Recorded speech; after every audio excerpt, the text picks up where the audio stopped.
نحمدہ ونصلی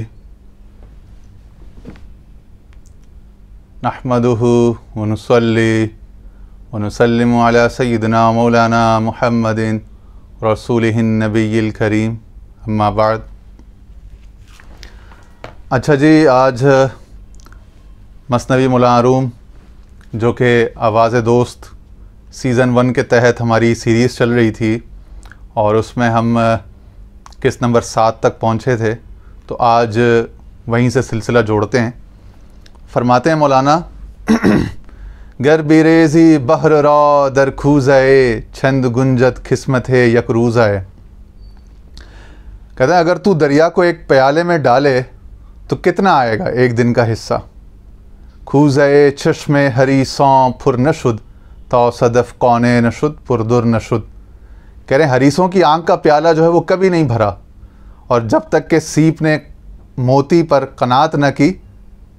ایک قطرے پر قناعت نہ کی، تو وہ سیپ کے دامن میں موتی یا گوہر جو ہے وہ نہیں نمودار ہوا۔ تو فرما رہے ہیں کہ مطلب وہ کہہ رہے ہیں کہ دنیا جو ہے وہ ایک بحر کی طرح ہے، ایک سمندر کی طرح ہے۔ ان ارض اللہ واسعہ، کہ اللہ کی زمین تو بہت وسیع ہے، یعنی دنیا کا پھیلاؤ بہت زیادہ ہے، اس کا ایکسپینس جو ہے، اس کا لینتھ اینڈ بریڈتھ وہ اتنا خوشنما اور جان لیوا ہے کہ وہ فیض احمد فیض کا وہ شعر ہے نا کہ غم روزگار کے تجھ سے بھی دل فریب ہیں غم روزگار کے۔ دنیا نے تیری یاد سے بیگانہ کر دیا، دنیا نے تیری یاد سے بیگانہ کر دیا، تجھ سے بھی دل فریب ہیں غم روزگار کے۔ تو یہ دنیا کا پھیلاؤ تو اتنا زیادہ ہے کہ یہ انفائنائٹ ہے ایک طرح سے، یعنی اس میں چاہے وہ دین کی طرف ہو یا دنیا کی طرف ہو، ظاہر کی طرف ہو یا باطن کی طرف ہو، حقیقت کی طرف ہو یا مجاز کی طرف،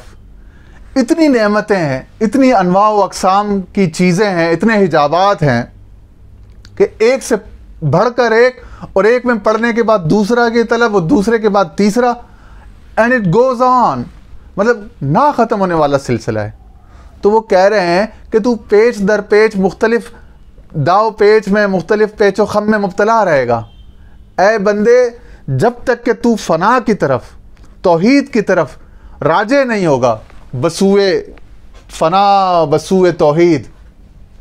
تب تک تو ان دام و فریب سے نہیں نکل سکتا۔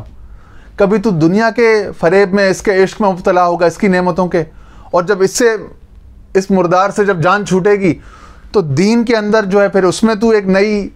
ٹسل میں اور ایک جنگ میں اور ایک کمپٹیشن میں لگ جائے گا اس کی نعمتوں کے حصول میں۔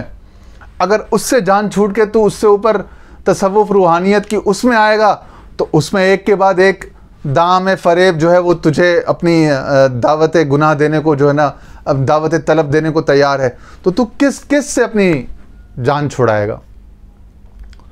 تو وہ جو شاعر کہتے ہیں نا کہ گر ہزاراں دام باشد ہیچ غم چوں تو بامائے نہ باشد، گر ہزاراں دام باشد ہر قدم چوں تو بامائے نہ باشد ہیچ غم۔ اے مرشد حقیقی، اے پیر کامل، جب تو میرے ساتھ ہے تو اگر ہر قدم پر 100 فریب اور دام بچھے ہوئے ہوں تو مجھے پرواہ نہیں ہے۔ ہاں اگر تو نہ ہو تو میرے ہاں تو 100 کانٹے ہیں، میں کس سے اپنا دامن بچاؤں گا۔ تو وہ کہہ رہے ہیں کہ وہ چونکہ دنیا میں انسان جب انڈلجڈ ہوتا ہے، دنیا داری میں، رشتہ داری، تعلقات، کالج، سکول، اپنا جو کلچر ہے،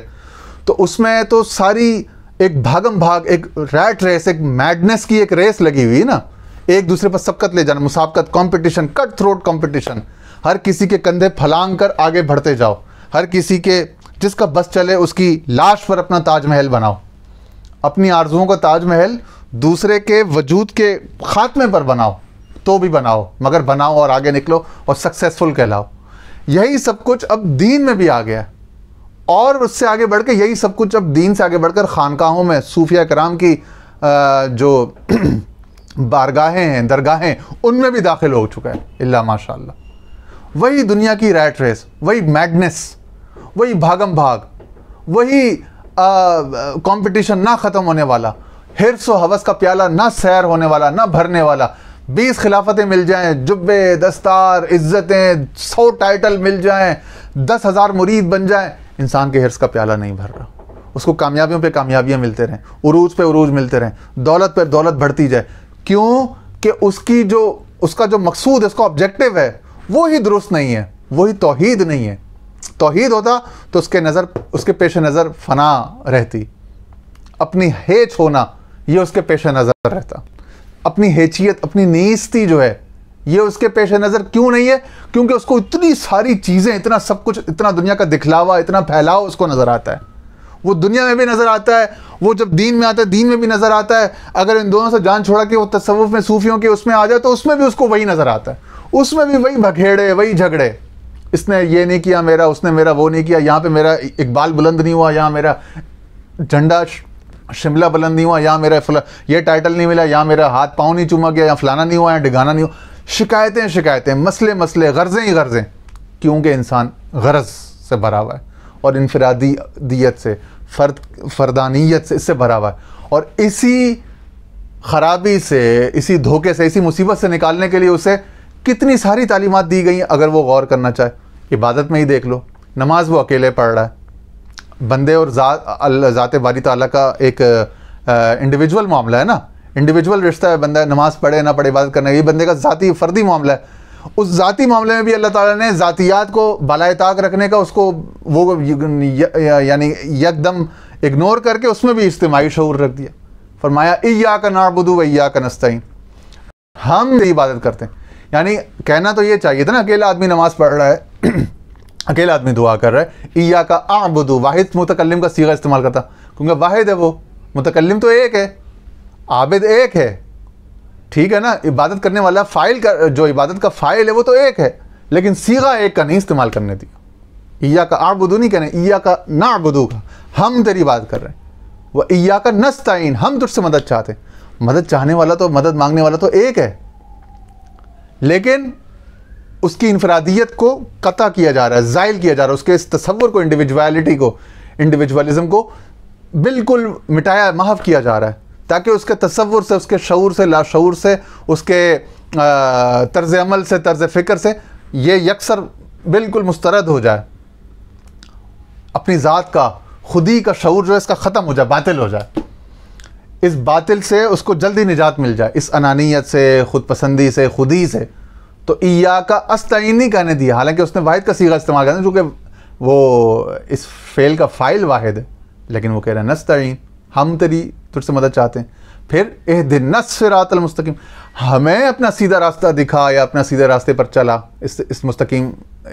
استقامت والے راستے پر. حالانکہ مانگنے والا اکیلا شخص ہے، ایک آدمی ہے نا، وہ کہہ دیتا. اللہ تعالیٰ یوں بھی تو آیت نازل کر سکتا تھا، اہدنی الصراط المستقیم، کہ اللہ مجھے دکھا، لیکن اہدنا، ہمیں دکھا، تاکہ فردانیت سے، انڈیویجویلٹی سے وہ باہر نکلے، کلیکٹیوزم پہ جائے، کلیکٹیو اجتماعی سوچ پر جائے. اس کے پیش نظر جب عبادت جیسی چیز میں جو ذات کا ذاتی فعل ہے، اس میں جب انفرادیت اور ذاتیت نہیں رہی، تو باقی دنیا کے کاموں میں کہاں؟ تاکہ وہ تمام معاملات میں، چاہے وہ معاش کے ہوں یا معاد کے ہوں، دنیا کے ہوں یا آخرت کے ہوں، ان تمام میں اس کے پیش نظر جو ہے وہ ہمیشہ اجتماعی سوچ رہے، اجتماعی قوم کا، ملک کا، وطن کا، خطے کا، نسل انسانی کا، ملت اسلامیہ کا، امت مسلمہ کا مفاد اس کے پیش نظر رہے. اسی لیے فرمایا جا رہا ہے کہ وہ اپنی ذات کی غرض سے، اپنے ذات کے جو طلبات ہیں ان سے وہ نجات حاصل کرے. اور یہ نجات کیسے ممکن ہوگی؟ فرماتے ہیں ہر کھیرا جامہ ز عشق چوک شد، او ظہر سو عیب کلی پاک شد. کہہ رہے ہیں ہر وہ شخص جس کا جامہ عشق کے ہاتھوں چاک ہوا، وہی حرص اور تمام عیبوں سے کلیتاً پاک ہوا. وگرنہ اگر ایک ایک جز کا وہ علاج کرتا چلے، کہ کبھی بخل کو لے کے اس کا علاج چلے، کبھی منافقت کا، کبھی دروغ گوئی کا، کبھی ریاکاری کا، کبھی کسی اور اخلاقی برائی کا، کسی ایمانی کمزوری کا، کبھی اپنی دل کی سختی کا، کبھی اپنی بے صبری کا، کبھی اپنی ناشکری کا، کبھی اپنی عدم توکل کا، کبھی اپنے عدم یقین کا، ٹھیک ہے نا، کبھی عبادت میں کمزوری کا، کبھی حب شہوات کا، کبھی حب جاہ کا، کبھی حب منصب کا، کبھی حب نساء کا، ان تمام ایک ایک جز کو اگر وہ لے کے چلتا رہے گا تو اتنی تو زندگی نہیں ہے۔ تو فرمایا کیا کہ بھائی ایک عشق کسی کا مانگ، ایک عشق کسی سچے عاشق سے، اور جو سچا معشوق بھی ہو اس سے کر لو، تاکہ تمہارا یہ کل جو ہے نا وہ عیب، حرص و عیب جو ہے، اس سارے بلا سے ہی جان چھوٹ جائے۔ پھر آگے فرماتے ہیں شاد باش اے عشق خوش سودائے ماں، اے طبیب جملہ علت ہائے ماں،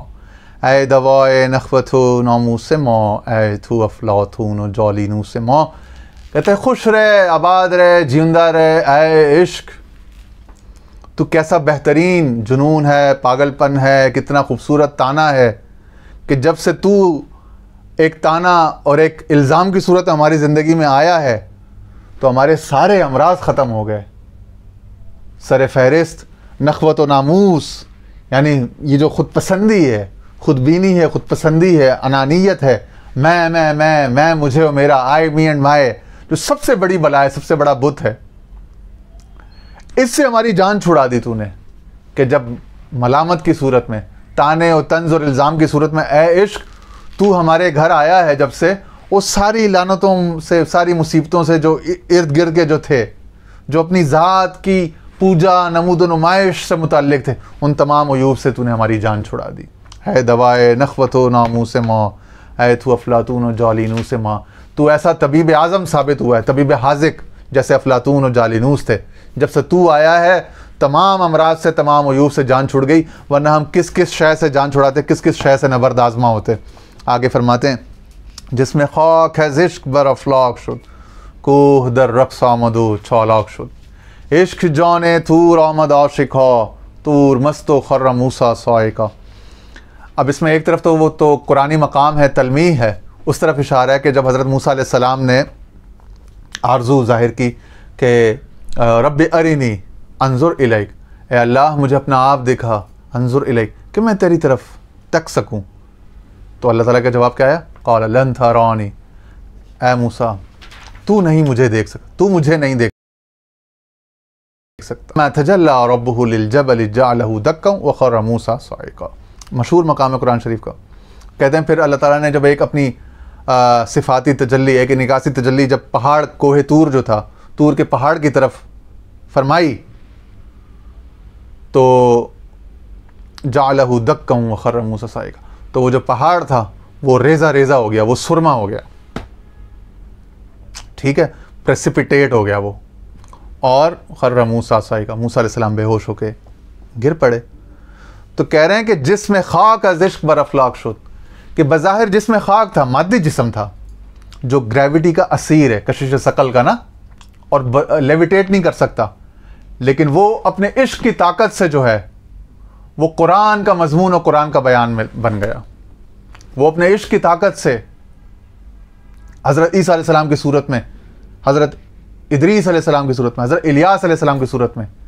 کوئی چوتھے آسمان پر، کوئی چھٹے آسمان پر وہ بلند کر لیا گیا اور ایک وحی کا مضمون بن گیا۔